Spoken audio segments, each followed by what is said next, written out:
ଢେଙ୍କାନାଳ କଲେଜରେ ପଢ଼ୁଥିଲି और जे टीचर थे इकोनॉमिक्स रे विजय महांती से बोलते good student is good in every aspect মানে এই তৃতীয় কথাটা মানে সমস্ত সব সময় তো যাহা ভিতরে ভালো মানে মানসিকতা আছে বহুত ভালো লাগে মানে 100% তাকে দিয়ে অস্বীকার भी করে পারিব না কিন্তু যে থট আছে যে পার্টিকুলারলি জনে আমাকে এই জিনিসটা কাই গ্রহণ প্রশ্ন উঠছে বর্তমান যে মেটেরিয়ালিস্টিক ওয়ার্ল্ডরে आज जब आम चिंता करें आम पाखे केतिक लोक अच्छा आम केमी जिनसा को जहाँ भी थट है गोटे मानते फ्राक्शन भी लगुना जब बस सिनसीयरली शुणुली नर्माली शुणुली जो जिन मत भल लगुला मुझे प्राक्ट करने चेष्टा सब समय कले जो पचारे कि गोटे बड़ जिन आम जो म्यूजिक कथा कहबी म्यूजिक जो 5 मिनिट्स बाजला से 5 मिनिट भितर बोधे आम आम माइंडटा संपूर्ण आउटसाइड जोटा अच्छे सबको आम दूर हो जाए आम जमी निज भर रही है बाकी कौन पाइते कहते हैं सेमती भगवान कहते मत खुशी लगे मत अमल लगे से आडिशनाल थी कितु दुनिया ठू जमी आम बाहर बाबा सरी जो बर्डन जिते आम भर अच्छे एगुड़ा सब किसी नाला आसपार कारण जो भल्यूमटा एमती थी हाइब्रिडिंग होता जमी मुझे पूरा काम माइंड बस बर्तमान फैक्ट को आम जावाक पड़ो माने मोर जमी मन पड़े केतटा कथा मुझे बात कर आम पढ़ला बेले ढेंकानाल सार थे असित कवि ओडिया बहुत बढ़िया प्रिंसिपाल थे से आमरी क्लास गोटे प्लस 3 सेकेंड कौन कहते सेवेन कथा कहूँ सी से कहते दुईटा जिनस माने गोटे महानिर्माण गल्प पढ़ाते से दुईटा चरित्र माने जो चरित्र दुटा तो भूलगली टे से कहते गोटे कथा गोटे पटे आदर्श अन्य पटे वास्तवता आदर्श कहे क्षणिक सुख को बलि दियो वास्तवता कहे यही आम जीवन को उपभोग बर्तमान तारी भितर आम समस्ते आमको आदर्शटा भारी भल लगे केते समय कहते प्रत्येक जिनस पीगला भाई लगुला भावती भी आम करदे तो वास्तव में it's a very difficult task एवं डिफिकल्ट टास्क क्या माने कॉमन मैन में तो बहुत अधिक माने जो मैंने भावुँ आम कि करने आम मन भर आसूँ संस्कार हो भल जिन कमी करती मो लाइफ में मुझे केमती प्राक्ट करती आमपाई एत डिफिकल्ट कॉमन मैन के डिफिकल्ट नुहे तो से दृष्टिकोण गोटे छोटे कथा मन पड़े विवेकानंद जो अमेरिका जा भाषण देवा आरंभ कले चिकागो प्रथम जो आरंभ कले सब लोग करते एमती सिचुएसन है आफ्टर 1 ईयर से सम्मेलन पर सब अमेरिकार प्रत्येक जगह विवेकानंद को मिलला माने डकरा आसला आप आसतु कहते से गले बुझे मैंने आफ्टर 1 ईयर से गोटे बही लिखा है गोटे वर्ष पर से निजे फिल कले हट मु कौन करी केवल गोटे सम्मान पाई बहुड़े लोगों पाखे पहुँची किसी परिवर्तन किसी नहीं गोटे प्राक्टिकल हो जाऊँगी एक्चुअली पूरा थ्योरी रू पूरा प्राक्टिकल पढ़ुँ और सी जिते डिस्पुल थे शिष्य जो फलोअर्स थे कहले तुम घर घर लोकों पाखे पहुँच एवं से लोक जो जिनसा कहते लोक जी जहाँ कौन एवं लोक को बांट तापर लोक कह दे लिसन वर्ड्स आम जो कमन लोक साधारण गोटे पाखे पहुँचा जो लोक बहुत किसी आवश्यकता अच्छे सी तो ज्ञान बहुत मानते तले अच्छी जिन किसी मान ना जो ऑडियो वीडियो जो सिस्टम ओके 100% अस्वीकार कर प्रश्न ही उठे कि गोटे कमन मैन आम ये जी बर्तमान बसीचे जब गोटे निच्छक माने हृदय कथा आलोचना कराए आम केते जन कर जदि आम न करवा अन्य कथा केमती चिंता एवं पर्टिकुलरली आज पर्यटन आम जो लाइफ मान 50 इयर्स हो कि 57 इयर्स हो कि 60 इयर्स हो कि 25 इयर्स जहाँ होना कहीं आम सब तक भावी नहीं आज आम भर ज्ञान उदय होगा यू गलापर जो रूम आम बाहर को पलि जापर ये जिनसा मन में बेस कारण मोर मन अच्छी मुझे सदाबे चिन्ह सहित किसी शिखा चेष्टा करें कारण गोटे विराट कल्चर अच्छे गोटे रिसर्च ओरिएंटेड जो डिस्कसन होता है गोटे रिसर्च पेपर आम टेक्स्ट बुक पढ़िया आम रिसर्च पेपर जब आपको कहीदेवे कहीं बुझीपारे एट बड़ा वॉल्यूम तो कहीं बुझीपारे ये हूँ ठीक एक्जाक्टली से जिन माने रिसर्च एनालिसिस और टेक्स्ट बुक पढ़ा लोक ये रिसर्च पेपर पढ़ाई जो पर्टिकुलरली जो नॉलेज कथा कहूँ टैलेंट कथा कहूँ स्ट्रॉन्ग डिटरमिनेशन कथा कहूँ ये सब जिन आगे निहाती आवश्यकता अच्छे तेनाली आम भर आपको आम गोटे टूल या जोटा जमी आम इकोनॉमिक्स गोटे पढ़ा जाए जे अप्रोप्रिएट टेक्नोलोजी ମାନେ ଗୋଟିଏ ଜିନିଷକୁ ଆଜି କ୍ୟାପିଟାଲ ଇଣ୍ଟେନ୍ସିଭ୍ ମେଥଡ୍ ଯଦି ଆମେ ଆମ ଦେଶକୁ ଡେଭଲପ୍ କରିବା ପାଇଁ ଚାହିଁବା ତାହେଲେ ଆଗରୁ ଥିଲା ଲେବର ଇଣ୍ଟେନ୍ସିଭ୍ ଆମ ପାଖରେ ଅଧିକ ଲେବର ଫୋର୍ସ ଅଛି ତାକୁ ୟୁଜ୍ କରିବା ଯଦି ଲେବର ଫୋର୍ସକୁ ଆମେ ୟୁଜ୍ କରୁଛେ ତାହେଲେ ଏଇଟା ଆମକୁ ଆମ ଇକୋନୋମି କେବେ ଡେଭଲପ୍ କରିପାରିବ ହାତରେ ଯାହା ତିଆରି କରିବା ସେ କ'ଣ ଡେଭଲପ୍ ହେଇପାରିବ କିନ୍ତୁ ଯଦି ଆମେ କ୍ୟାପିଟାଲ ଇଣ୍ଟେନ୍ସିଭ୍ ମେଥଡ୍ ୟୁଜ୍ କରୁଛେ ସେଟା ଡେଭଲପ୍ ହେବ କିନ୍ତୁ ଏ ଲୋକଗୁଡ଼ା କାମ ପାଇବେ ଏ ଲୋକଗୁଡ଼ା କେଉଁଠି କାମ ପାଇବେ ମେସିନ୍ ତ ସବୁ କରିବା ନା ତେଣୁ ଗୋଟେ ହେଉଛି ଆପ୍ରୋପ୍ରିଏଟ୍ ଟେକ୍ନୋଲୋଜି ଆମ ପାଇଁ କ'ଣ ପ୍ରଯୁଜ୍ୟ ତେଣୁ ସବୁଠୁ ଇମ୍ପୋର୍ଟାଣ୍ଟ ଜିନିଷ ବର୍ତ୍ତମାନ ହେଉଛି ଆମେ କେଉଁ ଜିନିଷଟାକୁ କରିପାରିବା ଏବଂ ବର୍ତ୍ତମାନ ସିଚୁଏସନ୍ରେ ଦୁଇଟା ପାର୍ଟ ବର୍ତ୍ତମାନ ଲିଭିଂ ହ୍ୟୁମାନ୍ର ଯେଉଁ କନସେପ୍ଟ ଆସିଲା ଏଇଟା ଦୁଇଟା ଢଙ୍ଗରେ ମୋର ବ୍ୟକ୍ତିଗତ ମତ ଦୁଇଟା ବାଟରେ ଯିବା ଦରକାର ଗୋଟେ ହେଲା ଏଇ ଯେଉଁ ନଲେଜ ଏଇ ଯେଉଁ ମାନେ ଟ୍ୟାଲେଣ୍ଟ ଏଇ ଯେଉଁ ଜିନିଷଟା ମାନେ ସ୍ପ୍ରେଡ୍ କରାଯିବ ଏବଂ ତା ସହିତ ଗୋଟେ ଲୋକକୁ ଆଟାଚ୍ କରିବା ପାଇଁ ଆମକୁ କିଛି ୱାର୍କ କନଭର୍ଟ କରିବା ପାଇଁ ପଡ଼ିବ ଏବଂ ଯେତେବେଳେ ଲୋକଟେ କିଏ ଆମଠୁ ଆମେ କାହିଁକି ଗୋଟେ ଲୋକ ରିସିଭ୍ କରିବ ଯେଉଁ ଜିନିଷଟା କୁହାଗଲା ଯେ ଆମେ କହିଦେଲେ नो डाउट ପୂର୍ବରୁ ମନେକର ଶୁଭଲକ୍ଷ୍ମୀ କହିଲେ ଲିଭିଂ ହ୍ୟୁମାନିଟି ଇଜ୍ ହ୍ୱାଇଟ୍ ମୁଁ କହିବି କିଏ କହିଲା ସେ ହ୍ୱାଇଟ୍ କହିବାର ଏଇ ଯେଉଁ ମାନେ ଜିନିଷଟା ଦେଲା କିଏ ମୁଁ ଭାବିଲି ଏ କନସେପ୍ଟ ଏଇଟା ହେଲା ହ୍ୱାଇଟ୍ ଏବଂ ଆପଣମାନେ ସମସ୍ତେ ମୋ ଭିତରେ ଅଛନ୍ତି କ'ଣ ଏଇଟା ଲୋକ ଆକ୍ସେପ୍ଟ କରିବେ ନର୍ମାଲ ଭାବେ ପ୍ରାକ୍ଟିକାଲ କଥା ଚିନ୍ତା କରିବା ଲୋକ ଆକ୍ସେପ୍ଟ କରିବା ପାଇଁ ହେଲେ ସେଇଭଳିଆ ଗୋଟେ ମାନେ ଏନଭାରନମେଣ୍ଟ ଦରକାର ପରିବେଶ ଦରକାର ଯେତେବେଳେ ଲୋକ ନିଜେ ଫିଲ୍ କରିବ ପ୍ଲାଟଫର୍ମ ଦରକାର ନା ଆମେ କହିଦେଲେ ଯେ ଲିଭିଂ ହ୍ୟୁମାନିଟି ଇଜ୍ ମାନେ not an organization rather a movement of 6 billion peoples ଏଠି ମାନେ ଯେତେ ଲୋକ ଅଛନ୍ତି ସମସ୍ତଙ୍କର ଇଟ୍ସ ଭେରି ଇଜି କନସେପ୍ଟ କହିଦେବା ତ କିଛି ଅସୁବିଧା ନାହିଁ ଏବଂ ଭାବନାଟା ମଧ୍ୟ ସମସ୍ତଙ୍କ ପାଇଁ ଏଇଟା ମଧ୍ୟ ଓକେ କିନ୍ତୁ ସେଇଟା ୱାର୍କରେ କେତେବେଳେ କେମିତି ରିଫ୍ଲେକ୍ଟ ହେବ ସେଇଟା ସବୁଠୁ ଇମ୍ପୋର୍ଟାଣ୍ଟ ଜିନିଷ ଲୋକ ଦେଖିଲେ ଶିଖିବେ ଏବଂ କରିବେ ଆପଣଙ୍କର ଗୀତାରେ ଗୋଟେ ଜିନିଷ ଅଛି ଆମେ ଗୋଟେ କଳିଯୁଗ ଭିତରେ ଗୋଟେ ନର୍ମାଲ ଜ୍ଞାନ ସାଧାରଣ ମଣିଷଟିଏ ବିଶେଷ ଜ୍ଞାନ ନାହିଁ କି ଜ୍ଞାନ ଚର୍ଚ୍ଚା କରିବାର ନାହିଁ ପେଟ ଖଣ୍ଡେ ପୁରେଇବା ପାଇଁ ବା ଦେହକୁ ଢାଙ୍କିବା ପାଇଁ କିଛି ରୋଜଗାର କରୁଛେ ଖାଉଛେ ସେତିକି ଆମର ସିଷ୍ଟମ ବର୍ତ୍ତମାନ ଯୋଉଠି ଆସିକି ପହଞ୍ଚିଗଲାଣି ଗୀତାରେ କୁହାଗଲା କର୍ମନ୍ୟ ସରି ମନସ୍ୟେକಂ ବଚସ୍ୟେକಂ କର୍ମସ୍ୟେକಂ ମହାତ୍ମନ ତିନିଟା କଥା କହୁଛି ମନ ବଚନ କର୍ମ ଇନ୍ ମାଇ ସ୍ମଲ୍ ନଲେଜ ମୋର ଛୋଟିଆ ଜ୍ଞାନରେ ମୁଁ ଓଲଟି ଦେଇଛି ଏଇଥିପାଇଁ ଓଲଟି ଦେଇଛି ଯେ କର୍ମ ବଚନ ମନ ଆପଣ ରାସ୍ତାରେ ଗଲାବେଳେ ଭଲ କାମ କରୁଛନ୍ତି ଏକ୍ସ ଆପଣଙ୍କୁ ଗଲାବେଳେ ମୁଁ ଦେଖିଛି ଯେତେବେଳେ ସେ ଦେଖୁଛି ସେ କହୁଛି ଏ ବାବୁଟା ତ ଭଲ ଯେତେବେଳେ ସେ ଆପଣଙ୍କୁ ଭଲ ବୋଲି କହିଲା ତା ପାଟିରୁ ଉଚ୍ଚାରଣ ହେଲା ବା ଯେଉଁ ଭାଇବ୍ରେସନ୍ ବି ହଉ ଆପଣଙ୍କ ଉପରେ ଯେଉଁଟା ପଡ଼ିଲା ଆପଣ ତାହେଲେ ଭଲ ଆଇଡେଣ୍ଟିଫିକେସନ୍ ଆପଣଙ୍କ ପାଖକୁ ଯେତେବେଳେ ପଳାଇ ଆସିଲା ଆପଣ ରାସ୍ତାରେ କାହାକୁ ଶୋଧିପାରିବେ ଖରାପ କଥା କହିପାରିବେ ଆପଣ ଯେତେବେଳେ ଖରାପ କଥା କହିବେ ଆରେ ଏଇ ଲୋକଟା ମୋତେ ଅନେଇଛି ଲୋକଟା ଦେଖିଦେଲା ମୁଁ ରାସ୍ତା ସଫା କରୁଥିଲି ମୋତେ ଭଲ କହୁଥିଲା ତେଣୁ ଆପଣ ବଚନ ପରିମାର୍ଜିତ ହେବ ଏବଂ କର୍ମ ପରେ ଯେତେବେଳେ ବଚନ ପରିମାର୍ଜିତ ହେବ ତାପରେ ଆପଣ ଆପଣଙ୍କ ମନକୁ ନିୟନ୍ତ୍ରଣ କରିବେ ତେଣୁ ଏଇ ଯେଉଁ ସିଷ୍ଟମ୍ ବର୍ତ୍ତମାନ ଆମର ଚାଲିଛି ଏଇଟା 100% କରେକ୍ଟ ମାନେ ଆକୁ ଏଥିରେ ମାନେ କେହି ସାମାନ୍ୟତମ ବି ପ୍ରଶ୍ନ ଉଠେଇ ପାରିବେ ନାହିଁ କିନ୍ତୁ ଇଏ ଏତେ ବିରାଟ ଜିନିଷ ବର୍ତ୍ତମାନ ମାନେ ଗୋଟେ ଯଦି ରିଅଲିଟି ଯଦି ଆମେ ଦେଖିବା ବାସ୍ତବତାକୁ ଯଦି ଦେଖିବା ବାସ୍ତବତା ଆ ଭିତରେ ପୁରା ହେଲ୍ ଆଣ୍ଡ ହେଭେନ୍ ଡିଫରେନ୍ସ এই ଜିନିଷକୁ ମୁଁ ନର୍ମାଲ ଦେଖିଛି ଯେଉଁମାନେ କମନ୍ ଆମେ ଯେଉଁ ପିଲାମାନଙ୍କୁ ଡାକି ଦେଉଛେ ଜଷ୍ଟ କହିଲେ ଯେଉଁ ଅଡ଼ିଓ ଭିଜୁଆଲ୍ ସିଷ୍ଟମ୍ରେ ଦେଖିଛେ କିଛି ଭଲ କାମ କରିବା ଗଲେ ସାହାଯ୍ୟ କରିଦେଲେ କେଉଁଠି କାହାକୁ ବାଣ୍ଟି ଦେଲେ ଦେଇଦେଲେ ଏତିକିରେ ସେମାନେ ଅଛନ୍ତି କିନ୍ତୁ ତାର ହାୟର ଷ୍ଟାଣ୍ଡାର୍ଡ଼କୁ ଯିବା ପାଇଁ ହେଲେ ସେତିକି ଟ୍ରେନିଂର ଆବଶ୍ୟକତା ଅଛି ସେତିକି ଟିଚିଂର ଆବଶ୍ୟକତା ଅଛି ସେତିକି କ୍ଲାସ୍ର ଆବଶ୍ୟକତା ଆପଣ ଯେତେ ଯେତେ ବଡ଼ ବଡ଼ ଅଛି ଆପଣଙ୍କର ଶ୍ରୀମାନନ୍ଦ ଅରବିନ୍ଦଙ୍କ କଥା କୁହନ୍ତୁ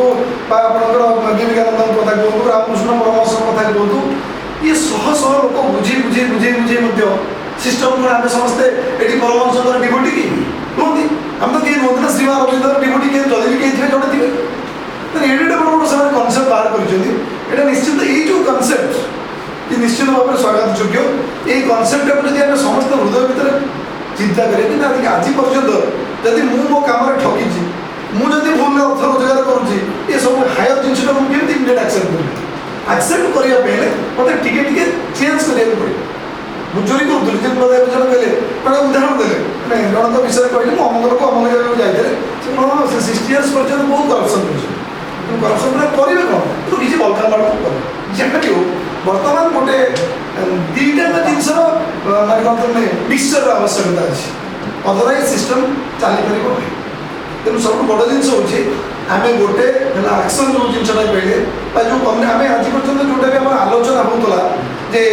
कम्युनिकेशन समस्त भर ग्रुप हो सेयार कर 10टा काम अटेंड कर गोटे इनफर्मेशन आसी पहुँचो से गोटे इजियर कनसेप्ट से लोक बुझे दे कि बाकी जो रेस जो माने जोटा मोराल टीचिंग जो जिनटा से कार्यकारी करवा टू डिफिकल्ट ସେଥିପାଇଁ ଆମକୁ ସେତିକି ଷ୍ଟ୍ରଙ୍ଗଲି ଡିଟରମିନ୍ ହେବା ପାଇଁ ପଡ଼ିବ। ଆଉ ସେଥିପାଇଁ ତ ଆମ ସମସ୍ତଙ୍କୁ ଆଗେ ବସିଦେବାକୁ ପଡ଼ିବ। କିଏ ତାର ଲିଡର ହେବ, କିଏ କମାଣ୍ଡର ହେବ। ପ୍ରଥମ ଲୋକରେ ଯଦି ଆମେ ଯେତିକି ଅଛେ, ଆମେ ଯଦି ମାନେ ପୁରା ନିଜକୁ ଷ୍ଟ୍ରଙ୍ଗଲି ଡିଟରମିନ୍ ନ କରିବା ଯେ ମୁଁ ଏଇଟା କରିପାରିବି, ମୁଁ ଯଦି ନିଜେ କନଭିନ୍ସ ହୁଏ, ମୁଁ କନଭିନ୍ସ ମୁଁ କରିପାରୁନି ଅନ୍ୟ, ତାହେଲେ କ'ଣ କେମିତି ସିଷ୍ଟମ୍ ଆଗକୁ ଯିବ। ସେଥିପାଇଁ ଆଜି ପର୍ଯ୍ୟନ୍ତ ଯେତେ ଦିନ ବି ଆମର ମିଟିଂ ହେଲାଣି ମୁଁ ଦେଖୁଛି ସେ ଲୋକ ଅଧ୍ୟାପକ ଆଜି ବି ନାହାନ୍ତି। ଯଦି ନାହାନ୍ତି ତାହେଲେ କାହାକୁ ନେଇକି ଆମେ ଯିବା। ଆମର ଏବେ 2 years କମ୍ପ୍ଲିଟ୍ ହେଲା ନା, ମାନେ ଠିକ୍ରେ ମୁଁ ଟିକେ ମାନେ ଇଏ ଢଙ୍ଗରେ ଆଲୋଚନା କରୁଛି ଏଇଥିପାଇଁ ଯେହେତୁ ଆମେ ସମସ୍ତେ ଆମେ ଇନଭଲ୍ଭ ହେଉଛେ ଏବଂ ଆମେ ଚାହୁଁଛେ କିଛି କରିବା ପାଇଁ। ଯଦି ଚାହୁଁଛେ ଆମେ ତାର ଲାଗୁନାଟାକୁ ବାହାରକୁ ନେଇ ପୁଣି ଆମେ ତାକୁ ଆଗକୁ ନେଇପାରିବା, ଅଦରୱାଇଜ୍ ନେଇପାରିବା। ଆମେ ଗୋଟେ ମିଟିଂଟା 4-5 ମାସରେ ଆସିବା, ବସିବା, ଦିନକୁ କହିବେ, ଶୁଣିବା, ତାପରେ ଆମେ ପଳେଇବା। ତାପରେ କ'ଣ ହେବ? ନିଜକୁ ଯଦି ପରିବର୍ତ୍ତନ କରିବା ପାଇଁ ହେଲେ ଆମେ ଷ୍ଟାର୍ଟ କରିବା ଦରକାର। ଆମେ ଆମ ପରିଚୟ ଦେଇପାରିବା। ଲିଭିଂ ୟୁନିଟ୍ର ଯାହା ବର୍ତ୍ତମାନ କନସେପ୍ଟ ହେଲା ଦ୍ୟାଟ୍ସ ମାନେ ତାକୁ କେହି ବି ଚ୍ୟାଲେଞ୍ଜ କରିପାରିବେ ନାହିଁ। କିନ୍ତୁ ସେ ସିଷ୍ଟମଟା ହେବା ପାଇଁ ହେଲେ ଆରେ ଏଇ ଜିନିଷଟା ଗୋଟେ ଭଲ ଷ୍ଟୁଡେଣ୍ଟ ହିଁ ଶିଖିବେ, ସମସ୍ତେ ଶିଖିପାରିବେ। ଯାହାର ଶିଖିବାର ମାନସିକତା ସେ ଶିଖିବ। ସବୁ ଲୋକ ଯେ କାମ କରିଦେଉଛନ୍ତି ଶିଖିବେ ସେୟା ନୁହେଁ। ଆ ଭିତରେ ବହୁତ ଅର୍ଗାନାଇଜେସନ୍ ଗଲେଣି। ଆଜି ବି ଗୋଟେ ଅର୍ଗାନାଇଜେସନର ପ୍ରୋଗ୍ରାମ ଥିଲା, ଆମେ ଦେଖୁଛୁ ଲୋକକୁ, ମୁଁ ଜଣକୁ ପଚାରିଲି ତମେ କିଏ, ଯେଉଁମାନେ ସୋସିଆଲ ମାନେ ୱାର୍କର ବୋଲିକି, ମାନେ ମୁଁ ଫାର୍ଷ୍ଟ ଟାଇମ୍ରେ ବି ଫିଲ୍ କରୁଥାଏ ସେ ତା ଭିତରେ ଇଗୋ ଏତେ ବି ଥାଏ, ମାନେ ବହୁତ ଛୋଟ ପିଲା କିନ୍ତୁ ସେ କହୁଛି ଏଇଟା ମୋର ମୋର ମାନେ ଏଇ ଯେଉଁ ଜିନିଷଟା ଯେମିତି କହନ୍ତି ମୁଁ କରିଛି ଏଇଟା, ମାନେ ମୋର ଆପଣମାନେ ହେଲେ ସମସ୍ତର ମେମ୍ବର, ମାନେ ଏ ଫିଲିଙ୍ଗସ୍ ବହୁତ ଲୋକଙ୍କୁ ଭିତରେ। ଆପଣଙ୍କୁ ଦୁଇଟା ଅର୍ଗାନାଇଜେସନ୍ ବି ଯାଇଥିଲି ଗୋଟେ ଜାଗାରେ, ଏବେ ସବୁ ଗୋଟେ ଟ୍ରେଣ୍ଡ ଚାଲିଛି ଡାକିଦେବେ ସମସ୍ତେ ସମ୍ମାନିତ କରିଦେବେ। କାହିଁକି ଗୋଟେ ଛପେଇ ଦିଆହେଉଛି କମନ୍, ସମ୍ମାନିତ କେଉଁଠି ଏମିତି ହୁଏ ନା, କାହାକୁ କହିବା ତ ବହୁତ ଥର ବହୁତ ଜାଗାରେ କହିଲିଣି। କିନ୍ତୁ ଗୋଟିଏ ଫର୍ମାଲିଟି କରିଦେଲେ ଆଜି ବି ଯିଏ ବ୍ଲଡ୍ ଡୋନେସନ୍ ବ୍ଲଡ୍ ଦେଲା ମୁଁ କମେଣ୍ଟ କରୁନି, ତାକୁ ବି ଲେଖା ହେଇଛି ତମେ ବିଶିଷ୍ଟ ସମାଜସେବୀ, ତମେ ଅମକ କରୁଛ, ଢିଲ କରୁଛ, ଅମକ କରୁଛ ସବୁ। ମାନେ ଇଏ ଟ୍ରେଣ୍ଡ ଆସି ପଡ଼ିଗଲାଣି, ଯେଉଁଥିପାଇଁ କି ସୋସାଇଟି ଆକ୍ଚୁଆଲି ବର୍ତ୍ତମାନ ଯେଉଁ କହିଲେ ଯେ 7 ମିଲିୟନ୍ ଏନ୍ଜିଓ କାମ କରୁଛି। ଆମେ ଡିସେମ୍ବର ଯେଉଁ ଜୁନ୍ 15 ଯେଉଁ ଡକା ହେଇଥିଲା ଅଲ୍ ଓଭର୍ ଓଡ଼ିଶା ପାଖାପାଖି ବହୁତ ଅର୍ଗାନାଇଜେସନ୍ ଯାଇଥିଲେ, କିନ୍ତୁ ସେ ଜିନିଷଟା ଦେଖାଯାଉଛି ତାଙ୍କ ଭିତରେ ସେ ଇଗୋ ଅଛି। କଥାରେ କହିଦିଆଯାଉଛି ନା ଆମର ବ୍ୟବହାର, ଆମର ଚାଳିଚଳନ ଏସବୁ ପରିମାଣିତ ହେବା ଉଚିତ, କିନ୍ତୁ କାର୍ଯ୍ୟରେ ସେଇଟା ରିଫ୍ଲେକ୍ଟ ହେଉନି। ରିଫ୍ଲେକ୍ଟ ହେବା ଇଜ୍ ଗୋଟେ ସ୍ମଲ୍ ଟାସ୍କ, ଇଟ୍ ଇଜ୍ ଗୋଟେ ଡିଫିକଲ୍ଟ ଟାସ୍କ। କାହିଁକି ନା ଏତେ ଇଏ ଲେଭେଲକୁ ଆମେ ପଳେଇ ଗଲେଣି। ତେଣୁ ଯେଉଁମାନେ ଆମେ ବସିଛେ ଆମେ ଯଦି ସେତିକି ପରିମାଣର ଚେଷ୍ଟା କରିବା, ଆମ ୱାର୍କକୁ ଯେତେବେଳେ ଲୋକମାନଙ୍କ ମାନେ ହାର୍ଟକୁ ଟଚ୍ କରିବ ସେତେବେଳେ ସେମାନେ ବି ଆସିବେ, ଅଦରୱାଇଜ୍ କେବେ ବି ଆସିବେ। ଆମେ ଯେଉଁ ଜିନିଷଟା ଆମେ ଯଦି କାମ କରୁଛେ ରିଅଲ୍ ସେନ୍ସରେ ଆମକୁ ସେଇ ଜିନିଷଟା ପାଖକୁ ଯିବାକୁ ପଡ଼ିବ। ଆମେ ଆଉ ପଛରେ ପଛରେ କେହି କରୁଛି ଚିନ୍ମକୁ କରୁଛନ୍ତି ଆମେ କରିଦେବା, ସେମିତି ହେଲେ ହେଇପାରିବ। ତେଣୁ ସବୁଠୁ ବଡ଼ ଜିନିଷ ହେଉଛି ଆମକୁ ଆଗକୁ ବାହାରିବା, ଆମେ ନିଜେ ଫିଲ୍ କରିବା ଦରକାର। ମୁଁ ନିଜକୁ କରେକ୍ଟ କରିବି, ମୁଁ ନିଜକୁ କେମିତି ମାନେ ମୋର ଅଣ୍ଡରଷ୍ଟାଣ୍ଡିଙ୍ଗକୁ ଡେଭଲପ୍ କରିବି, ଫିଲିଙ୍ଗସକୁ ଯାହା ଯେଉଁ ଜିନିଷଟା କହୁଥିଲେ ସେଇଟା ଯେତେବେଳେ ଆସିବ ସେତିକି କିଛି ଜିନିଷ। ତେଣୁ ବର୍ତ୍ତମାନ କ'ଣ କରାଯିବ ସେଇ ଜିନିଷଟା ଆଟଲିଷ୍ଟ ଆମ ସମସ୍ତଙ୍କୁ ଚିନ୍ତା କରିବାକୁ ପଡ଼ିବ, ସଜେସନ୍ ଦେବାକୁ ପଡ଼ିବ। ଆମେ ମନେକର ଆମେ ଭାବିଲେ ଯେ ଯେଉଁ ଜିନିଷ କରୁଛନ୍ତି ତାଙ୍କ ଭିତରେ ବହୁତ ନଲେଜ ଅଛି, ବହୁତ ସେ କଲଚର କରିଛନ୍ତି, ଆମେ ଖାଲି ପ୍ଲେନ୍ ଲିସନର ହେଇଗଲେ କିଛି ହେବ। ଆମେ ସବୁଦିନ ଆସିବା ସବୁଦିନ। ବର୍ତ୍ତମାନ ଆମ ଭିତରେ ଷ୍ଟ୍ରଙ୍ଗ ଡିଟରମିନେସନ୍ ଆସିପାରିବ କି ଯେ ମୁଁ କାଲି ସକାଳୁ କ'ଣ କରିପାରିବି, ମୁଁ ଆସନ୍ତାକାଲି ସକାଳୁ ଯଦି ନ କରିପାରିବି ତାହେଲେ ମୁଁ ଅନ୍ୟକୁ କେମିତି କରିପାରିବି। ଏବଂ ଟୋଟାଲ ଏଇଟା ସିଷ୍ଟମଟା ସବୁଆଡ଼େ ମାନେ ତାର ପ୍ରସାର ହେବ ବୋଲି କେମିତି ଆମେ କରିପାରିବା। ତେଣୁ ଏଇ ଜିନିଷଟା ହେଉଛି ସବୁଠୁ ବଡ଼ ଜିନିଷ। ଆଉ ଯେହେତୁ ପର୍ଟିକୁଲାରଲି ଏଇଟା ଗୋଟେ ହେଉଛି ଏମିତି ବି ଗୋଟେ ମାନେ ଜ୍ଞାନ ଯାହା ବି ଆମେ ଭାବିପାରନ୍ତି ଯେଉଁଥିରେ ଆମେ ବହୁତ କିଛି କରିପାରିବା। କାହିଁକିନା ଯେଉଁଥିରେ ରମେଶ ବାବୁ ମୁଁ କହିଛି ଆଗରୁ କାମ କରିବାକୁ ମାନେ ମୁଁ ପ୍ଲାଟଫର୍ମ ମାନେ ଲୋକ ଖୋଜୁଥିଲି, କାମ କରିବାକୁ ମିଳୁନଥିଲା। ଆମେ ଯେହେତୁ ଆମେ ରୁରାଲ ବେଲ୍ଟରେ ରହୁଛୁ, ସେଠି ପିଲା ନାହାନ୍ତି। କାରଣ ଉପରେ ଦେଖୁ ଯେଉଁଠି ବି ଅର୍ଗାନାଇଜେସନ୍ କୋଡ଼ିଏ ପିଲା ସମସ୍ତେ ପୁରା ବ୍ୟାଲେନ୍ସ କରିଦେଇଛନ୍ତି, ସମସ୍ତଙ୍କର ଷ୍ଟିକର ମରାହେଇଛି, କାମ କରିବାର ଅଭାବ ନାହିଁ। ଆମେ ସେଠି ଦେଖିଲ ଗୋଟେ ଗାଁରୁ ଗୋଟେ ପିଲା ଦେଖନ୍ତୁ, ଭଲ ପିଲାଟା ଆସିବେ ନା ସମସ୍ତେ ଆସିବେନି, କାରଣ 2 କିଲୋମିଟର କାରଣ 5 କିଲୋମିଟର କାରଣ 10 କିଲୋମିଟର, ତେଣୁ ସମ୍ଭବ ନୁହେଁ। ତେଣୁ ବର୍ତ୍ତମାନ ସେଇ ଜିନିଷଟାକୁ ଆମକୁ ଚିନ୍ତା କରିବା ପାଇଁ, ଆମେ ଯଦି ଚିନ୍ତା କରିବା ଏ ସିଷ୍ଟମଟା ଆଗକୁ ଆଣିବ। ଏବଂ ଗୋଟିଏ ଜିନିଷ ଆମେ ଦରକାର, ଗୋଟେ ହେଲା ଏଇ ଯେଉଁ ମୋରାଲ ଟିଚିଂ କଥା, ଯେଉଁମାନେ লিডিং ଯେଉଁମାନେ ନେବେ ଆଗକୁ ଯିବେ ସେମାନେ ନିଜକୁ ପରିବର୍ତ୍ତିତ କରିବା ସହିତ ଏ କାର୍ଯ୍ୟକ୍ରମ କରିବେ ଯାହାଦ୍ୱାରା ଅନ୍ୟମାନେ ପ୍ରଭାବିତ ହେବେ। ନ ଲୋକ କାହିଁକି ଆସିବେ ଆମର ବର୍ତ୍ତମାନ ତ ଅର୍ଗାନାଇଜେସନ୍ ଯେତିକି ଦେଖିଲି ମାନେ ଆଗରୁ ଆମେ ପୁଅ ପାଇନଥିଲୁ, ଆମେ ଭାବୁଥିଲୁ କିଏ କରୁଛନ୍ତି ପ୍ରଥମେ ମାନେ ପରିଚୟ ହେଇଥିଲା ସାର୍ଙ୍କ ସହିତ ରମାକାନ୍ତ ସାର୍ ବସିଛନ୍ତି ମାନେ 7 to 8 years ବ୍ୟାକ୍ ଯେ ବସୁଛନ୍ତି ସେ ବୋର ହେଇଯାଉଥିଲେ ବହୁତ ସମୟ 7-8 ବର୍ଷ ତଳେ ସମ୍ବାଦରେ ଗୋଟେ ଭଲ ଖବର ବାହାରିଲା ପେପରରେ ଭଲ ଖବର ଏଠୁ ମୋ ମନ ଭିତରେ ଭାବନା ଆସିଲା କହିଲା ଯେମିତି ଓଡ଼ିଶାରେ ଏତେ ଭଲ ଲୋକ ଦୈନିକ ବାହାରିଲା ଜନତା ବିଷୟରେ ମାନେ ସମସ୍ତ ଭଲ ଲୋକଙ୍କୁ ଯଦି ଯୋଗାଡ଼ କରିଦିଏ ଏକାଠି କରିଦିଏ ବୋଧେ ସମାଜ ଭଲ ହେଇଯିବ ଗାନ୍ଧୀ ତ ଜଣେଇଥିଲେ ଯଦି ସାରା ଭାରତ ବର୍ଷର ଲୋକ ପ୍ରଭାବିତ ହେଉଥିଲେ ଗୋପବନ୍ଧୁ ଜଣେଇଥିଲେ ଏଠୁ ମୁଁ ଲେଖିବା ଆରମ୍ଭ କଲି ଚିଠି ଆଉ ବହୁ ଲୋକଙ୍କ ସହିତ ବି ଯୋଗାଯୋଗ କରିଥିଲି କେବଳ ସାରି ଆମ ସହିତ ବୋଧେ 5 ବର୍ଷ ହେଲାଣି ଜଡ଼ିତ ହେଇଗଲେ ଓଡ଼ିଆ ଭାଷାର ଓଡ଼ିଆ ଚଷା ହିସାବରେ ଜାଣିଥିଲି ଓଡ଼ିଆ କହନ୍ତି ଇଂରାଜୀ କହନ୍ତିନି କ୍ୱେଶ୍ଚନ୍ସରେ ପ୍ରଥମେ ଯେତେବେଳେ ଦେଖିଲି ଫୋନ୍ କହିଲାକୁ ଦୂରାଭାଷା କରନ୍ତି ଟେବୁଲ କହିଲାକୁ ମେଜ କରନ୍ତି ବାପି ଚୁପି କଥା ହେବାକୁ ଚେଷ୍ଟା କରିଥିଲି କିନ୍ତୁ ମୁଁ ଦେଖିଲି ସବୁ ଭଲ ମଣିଷମାନଙ୍କ ଭିତରେ ବି ରହିଯାଇଛି ଯେଉଁ ଯାହା କହୁଥିଲେ ଏଇ ଯେଉଁ ସିଷ୍ଟମଟା ଯେ ମୁଁ ମୋର ପରିଚୟ ଅଛି ମୁଁ ଏଠି ଦେଖୁଥିଲି ଆଜି ଯେଉଁ ଅର୍ଗାନାଇଜେସନ ମୁଁ ଯାଇଥିଲି ରମେଶ ମୋ ସାଙ୍ଗରେ ଥିଲା ସଦାବେଳେ କହୁଛି ମୁଁ ଅମକର ପ୍ରେସିଡେଣ୍ଟ ମୁଁ ସେଇଥିପାଇଁ ଆମେ ଯେଉଁ ଅର୍ଗାନାଇଜେସନଟି କରିଛୁ କି ଯଦିଓ ମାନେ ଏଇଟା ସ୍ୱୟଂ ଚିନ୍ମୟ ମହାନ୍ତି ମହୋଦୟ ଯେଉଁ ଅର୍ଗାନାଇଜେସନ ସହିତ ଆଗରୁ ଗୋଟେ ବିରାଟ ସପୋର୍ଟର ଥିଲେ ଏବଂ ପରବର୍ତ୍ତୀ ସମୟରେ ସମସ୍ତଙ୍କ ଉପସ୍ଥିତିରେ ଏ ଲିଭିଂ ହ୍ୟୁମାନିଟି ଗୋଟେ ହାୟର କନସେପ୍ଟ ଆସିଲା ଯେତେବେଳେ ମୁଁ କହୁଥିଲି ମଧ୍ୟ ଯେ ଯେଉଁ ଜିନିଷଟା ଆମେ ଖୋଜୁଥିଲୁ କ'ଣ କାମ କରିବା ପାଇଁ କିନ୍ତୁ କାମ ଅଦ୍ୟବଧି ଆମେ କରାଯାଇପାରିନି ଯେଉଁ ଲକ୍ଷ୍ୟ ନେଇକି ଲିଭିଂ ହ୍ୟୁମାନିଟି ଆରମ୍ଭ ହେଇଥିଲା ଯେଉଁ ମାନେ ବ୍ରିଜ୍ ଦି ଗ୍ୟାପ୍ କଥା କୁହାଯାଉ ବା ସମସ୍ତଙ୍କୁ କେମିତି ଆମେ କାମ କରିବା କରାଯାଇ ପାରିଲା ନାହିଁ ବୋଲି ବାଧ୍ୟ ହେଇକି ମୁଁ ଜୁନ୍ 15ରେ ସମସ୍ତଙ୍କୁ ୟୁନାଇଟେଡ୍ କଲି ଆସନ୍ତୁ ସମସ୍ତେ ବସିବା ସମସ୍ତେ କେମିତି କାମ କରାଯାଇ ସମସ୍ତେ ସେଇ ଜିନିଷ କିଛି କିଛି ବହୁତ ଭଲ ମଣିଷ ଅଛନ୍ତି ଯେଉଁମାନଙ୍କଠୁ ସବୁ ସମୟରେ କିଛି ନା କିଛି ଶିକ୍ଷା ମିଳେ ଏବଂ ସେଇଗୁଡ଼ାକୁ ଯେତେବେଳେ ଆମେ ଗ୍ରହଣ କରି ଚାଲିବା ଯେତେ ବଢ଼େଇ ବଢ଼େଇ ଚାଲିବା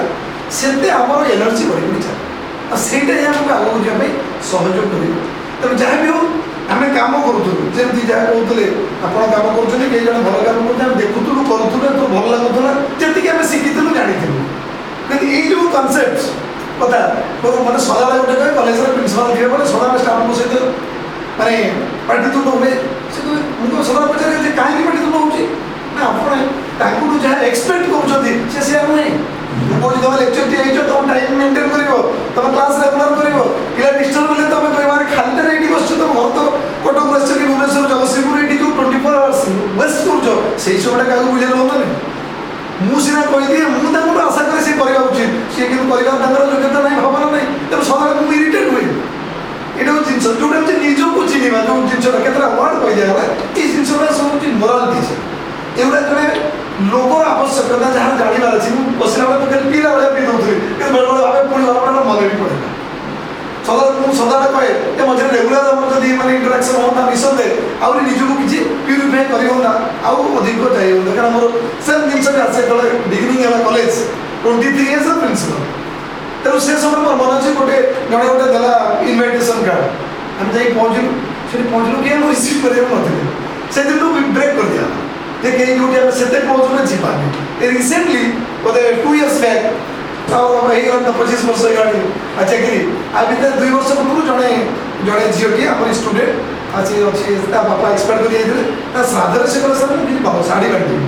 ତେଣୁ ସେ ଟାଇମ୍ ମଧ୍ୟରେ ମୁଁ ଟାଇମ୍ ନେଇ ତା ଘର ଆଗରେ ପହଞ୍ଚିଲି ସେ ତା ଘରେ ଗୋଟେ ବ୍ୟସ୍ତ ଥିଲା ସେଦିନ ଅଛି କାମ ଚାଲିଛି ମୁଁ ତାଙ୍କ ଘର ଆଗରେ ଅଧଘଣ୍ଟା ଠିଆ ହେଇଛି ମୋର କିଛି ଫିଲିଙ୍ଗସ୍ ଆସେ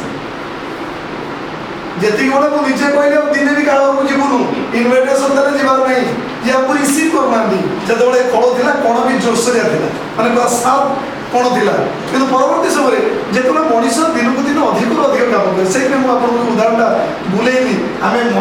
ମନୀଷୀ ନୁହନ୍ତି ମହାନ ଜ୍ଞାନୀ ନୁହନ୍ତି ତେଣୁ ଆମେ ମନକୁ ନିୟନ୍ତ୍ରଣ କରିବା ଆଦୌ ସମ୍ଭବପର ନୁହେଁ ଏବେ ବି ଏଇଠି ବସିଲେ ସେଇ ମୁହୂର୍ତ୍ତରେ ମୁଁ ଯେଉଁ ପର୍ଟିକୁଲାର ଫାର୍ଷ୍ଟ ଟାଇମ୍ ଫିଲ୍ କଲି ସେଇ ମୁହୂର୍ତ୍ତରେ ହିଁ ଆଉ କିଛି ଫିଲିଙ୍ଗସ୍ ଆସୁନଥିଲା କିନ୍ତୁ ତା ପରବର୍ତ୍ତୀ ମୁହୂର୍ତ୍ତରେ ମୁଁ ବି ତ ଠାକୁର ପୂଜାରେ ଭାବେ ସେଠି କ'ଣ ଗଛ ଦେଖାଯାଏ ସେ ଲୋକଟା କ'ଣ ମଗେଇଲା ସେ ଲୋକଟା କ'ଣ ମଗେଇଲା 24 ଆୱାର୍ସ ଚାଲିଛି କଣ୍ଟିନ୍ୟୁ କରୁଛି ଟିଲ୍ ଟୁଡେ ତେଣୁ ସେଇ ଯେଉଁ ଜିନିଷଟା ଯେତେବେଳେ ମାନେ ପ୍ରାକ୍ଟିସ୍ ମେକ୍ସ ମ୍ୟାନ୍ ପରଫେକ୍ଟ ତେଣୁ ଆମେ ଯେତେବେଳେ ଜଣେ ଲୋକ ପାଇଲେ ଯିଏ ଆମକୁ ଗୋଟେ ଭଲ ଥଟ୍ ବି ଦେଲେ କିନ୍ତୁ ଖାଲି ଥଟ୍ରେ ବି ଚାଲିବନି ଯେଉଁ ମୁଁ କହିଲି ଆପ୍ରୋପ୍ରିଏଟ୍ ଟେକ୍ନୋଲୋଜି କଥା କୁହନ୍ତୁ ଆଦର୍ଶ ଓ ବାସ୍ତବତା ମଧ୍ୟରେ ମଝିରେ ଗୋଟେ ରାସ୍ତା ଖୋଜିବାକୁ ପଡ଼ିବ ଆଦର୍ଶ ବାଟରେ ଯିବ 5 ଆଙ୍ଗୁଳି ସମାନ ନୁହେଁ 5 ଜଣଙ୍କର ସମାନ ଏଫିସିଏନ୍ସି ନାହିଁ ସବୁ ଜିନିଷକୁ ଲାଇକ୍ କରନ୍ତି ତେଣୁ ଆଜି ପର୍ଯ୍ୟନ୍ତ ଅର୍ଗାନାଇଜେସନରେ ବେଳେବେଳେ ଆମ ଲୋକ ବି କହନ୍ତି ସାର୍ କ'ଣ ଆଜି ଗୋଟେ ନୂଆ କାମ ଆରମ୍ଭ କରିଦେଲି କାଲି ପୁଣି କ'ଣ ଗୋଟେ ଆଉ ଗୋଟେ କରିଦେଲି ତାର କାରଣ ହେଉଛି ସେମାନେ ଡରନ୍ତି କାଳେ ପୁଣି ମୁଁ ଆଗକୁ ଗଲେ ମୁଁ ତ 500 ଟଙ୍କା ଦେବି ନା ନହେଲେ ମୋର ଇନଭେଷ୍ଟ ମାନେ ସେଠି ଲୁଜ୍ ହେଇଯିବ ତେଣୁ ସେମାନେ ଡରନ୍ତି କିନ୍ତୁ ଯାଉ ଆମେ ଏଇଥିପାଇଁ କରୁ 5ଟା ଜିନିଷ ଯଦି ଆମେ କରିଥିବା ସବୁ ଡାଇରେକ୍ସନରେ ସମସ୍ତଙ୍କୁ ଆମେ ଇନଭଲ୍ଭ କରିଥିବା ଅଦରୱାଇଜ୍ ଆପଣ ଗଛକୁ ଭଲ ପାଆନ୍ତି ନା, ସିଏ ବି ତ ଗଛକୁ ଭଲ ପାଆନ୍ତିନି, ସେ ନାରୀ ସୁରକ୍ଷା କଥା କହନ୍ତି।